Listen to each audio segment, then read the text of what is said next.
All right, let's talk about that nonstop chatter in our heads. You know what I mean, right? That voice that just won't quit. Why is it so hard to just quiet our minds? Well, today we're going to dig into a really simple but honestly profound idea that can help us find some calm even when life feels completely chaotic. So let's dive in. I mean, have you ever felt this? Life is pretty good, right? On paper, you've got it all.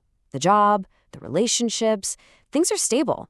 And yet, there's still this nagging feeling of unease, this kind of low-level anxiety that just hums in the background. It doesn't make sense, does it? So what's really going on there? Okay, to get to the bottom of this, we've got to talk about something called the happiness delusion. Now, this might sound a little dramatic, but it's pretty much the root cause of so much of our day-to-day frustration and anxiety. And it all boils down to one thing: where our mind is telling us to look for peace. So what is this delusion? It's actually a really simple but super powerful idea. It's basically our mind's default habit of projecting happiness onto things out there in the world. You know the script, right? If I can just get that promotion, or once I'm in that perfect relationship, or if I buy that car, then I'll finally be happy and content. And let's be honest, we do this all the time. We pin our hopes for happiness on money, or we expect a relationship to solve all our problems. We build up these huge attachments and expectations around things. But, and this is the big but, here's the catch: none of those things actually contain happiness. Not a single one. It's all just a projection coming from inside our own heads. So what's the result of all this chasing? Well, here's the really crucial part. This constant search for something out there puts our mind into this reactive, what the source material calls a foolish state. And you know this state. We get anxious when we don't get what we want. We start conflicts. We blame everyone and everything for our own frustration. Man, it is an absolutely exhausting cycle. But what if there's another way? A totally different approach? What if the key isn't about changing the world outside of you, but about changing the relationship you have with your own mind? This leads to one of the most fundamental shifts in perspective you can have, realizing that you are not your thoughts. And this is really the core insight, the big secret, if you will. The peace, the happiness, all the stuff we're desperately searching for out there, it's not actually out there to be found. It's already inside you. It's part of who you are, your essential nature. It's just buried, you know? It's covered up by all the noise and chaos of that reactive mind. Okay, great. So if peace is already inside us, how in the world do we find it, right? How do we actually get to it? How do we push aside all those clouds of anxiety and frustration to find the calm that's supposedly already there? Well, this brings us to the core framework, the main tool for how to do this. It's a really powerful way of seeing your inner world, and it all comes down to understanding the difference between two things: the observer and the observed. Let's break this down with an analogy, because it really helps. Picture your mind like a highway, okay? Now, your core awareness, your true self, your intellect, that's the highway itself. It's steady, it's unchanging, it's always just there. And your thoughts, your emotions, all that stuff, that's just the traffic. Cars, trucks, motorcycles, all just passing by.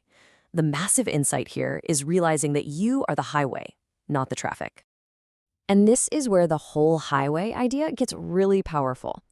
Imagine what would happen if you, the highway, suddenly jumped into the middle of the road and started trying to control the cars. Yelling at drivers, trying to stop them, redirecting them. You wouldn't be the highway anymore, would you? You'd just be part of the traffic jam. And that's exactly what happens in our minds. As the source says, you enter into the reactive and the foolish mind, and you just create a whole lot more stress for yourself. So what's your job then? It's not to stop the traffic. It's definitely not to build a roadblock or fight with your thoughts. Your only job is to simply be the highway and watch the traffic go by. Just watch it.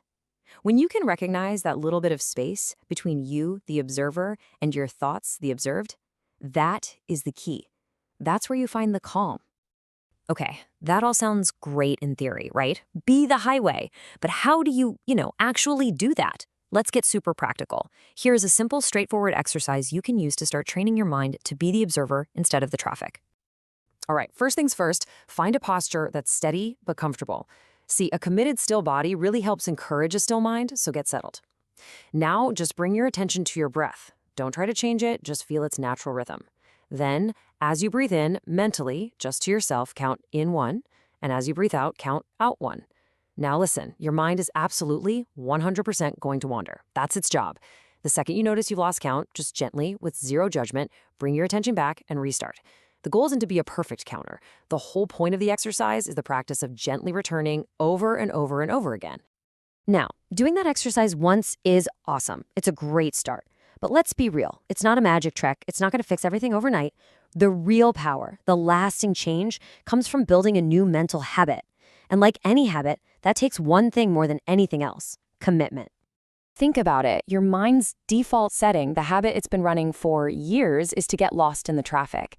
It's to fall right back into that anxiety and that delusion. It's what it knows how to do. So the only way to carve out a new path, to build this new habit of being the observer, is through consistent, daily practice. There's no shortcut. So what's the actual recipe for this lasting peace? It's pretty simple, really. It's sincerity. You've got to mean it. It's daily repetition. You have to build that mental muscle. And it's a committed approach to the whole thing. Just think of it like learning an instrument or sport. It's a skill, and like any skill, the more you practice, the stronger you get. And that really brings us to the takeaway here. The final question isn't for me to answer. It's all on you. As you go about the rest of your day today and a thought pops up, an anxious thought, a frustrating one, what thought car are you going to choose to just let drive by? You're the highway, remember? Just watch it go.